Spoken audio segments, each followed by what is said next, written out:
Watergate. Gray admitted giving evidence to Dean, and also of destroying evidence by throwing it into the Potomac River. What was happening was the acting director then, Pat Gray, insisted that certain material that we were gathering during the course of the investigation be made available to him either on a daily basis or every 7 days in the form of a report. And that report would consist of hundreds of documents. Unbeknownst to us, at the time what was happening was he was furnishing the results of interviews that were being conducted all over the country, as well as in the D.C. area, to John Dean. And of course, John Dean knew every step that we were about to take. Seymour Glanzer was one of the original Watergate prosecutors. This was the team which investigated and prosecuted the burglary and cover-ups for the federal courts. Glanzer, too, believes Dean actually obstructed the government's investigation. The FBI traditionally has always conducted interviews without counsel being present. If Dean was at an interview, he would have claimed to have been there as counsel. And of course, he should not have been there because he was deeply involved in the investigation and was really, as it turns out, to be a central figure in the conspiracy. Gordon Liddy is a man of black and white, rigid beliefs. He was the head of the Watergate burglary team, and he totally believed in Richard Nixon.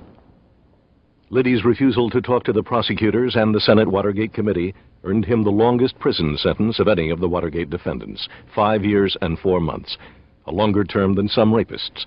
He now claims John Dean recruited him for dirty tricks.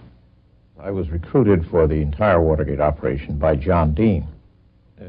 I told him that an all-out offensive and defensive political intelligence plan for that period of time would be very expensive.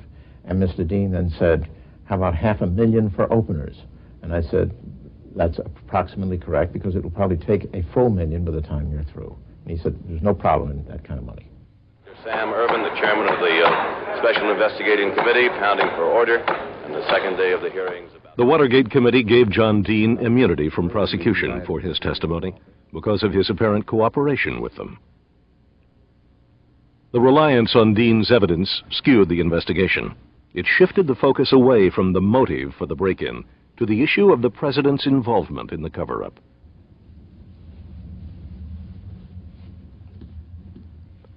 Howard Liebengood is a prominent Washington attorney now. But 20 years ago, he was a Senate Watergate counsel and became a leading figure on Capitol Hill as Sergeant-at-Arms of the United States Senate. I think the committee gave short shrift to examining the genuine motives for the break-in thoroughly.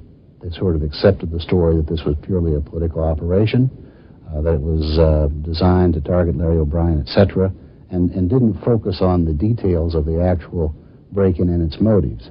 The committee rushed to the issue of cover-up and what the president knew, when he knew it, etc., as you know. And while that was certainly a most appropriate inquiry and probably the most relevant inquiry, they hastened to get to that point without spending, in my opinion, as much investigative time and attention to detail with regard to the break-in itself as they might have and should have. Had they done so, it is possible that some of these things that are now surprising revelations, such as the key, might have been discovered. This is the key to Watergate. It could unlock the real reason for the break-in. It is probably the most important evidence not seen by the Watergate Committee or the federal prosecutors.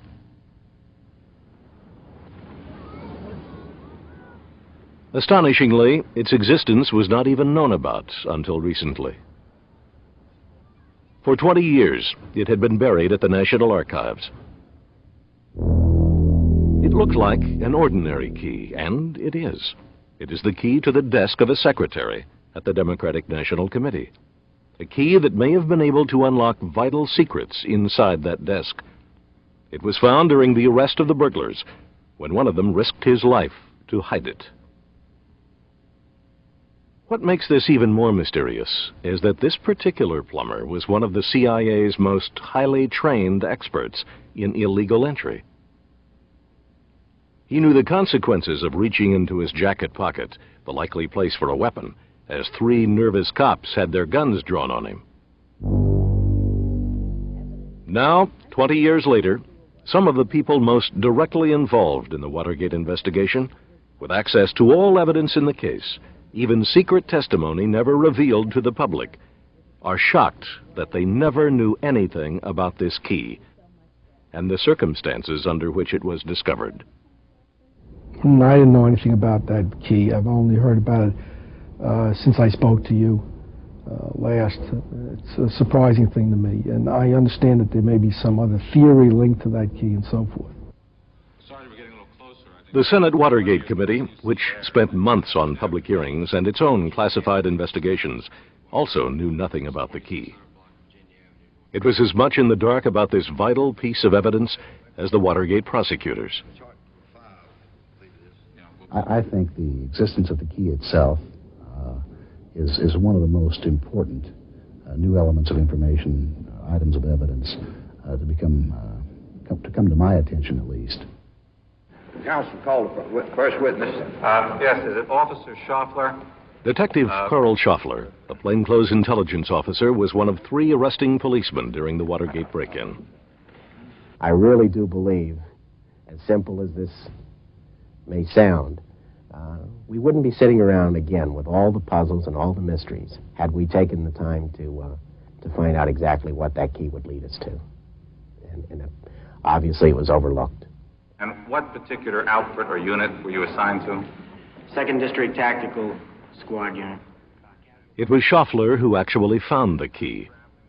He noticed one of the Watergate burglars, Eugenio Rolando Martinez, acting suspiciously while he was being searched during the arrest. He was at the extreme left portion of the line, and he made a motion with his hand toward the chest area. I glanced at him, noticed it, and placed his hand back on the wall. In a forceful way, I told him to keep his hands on the wall. I went back to assisting Officer Barrett by listing property that was being taken individually from each of the subjects, when I again noticed that Martinez was not complying with the directive he had been given, and again was going into that chest area. And in a very forceful manner, he was placed back against the wall. There was a brief struggle with him.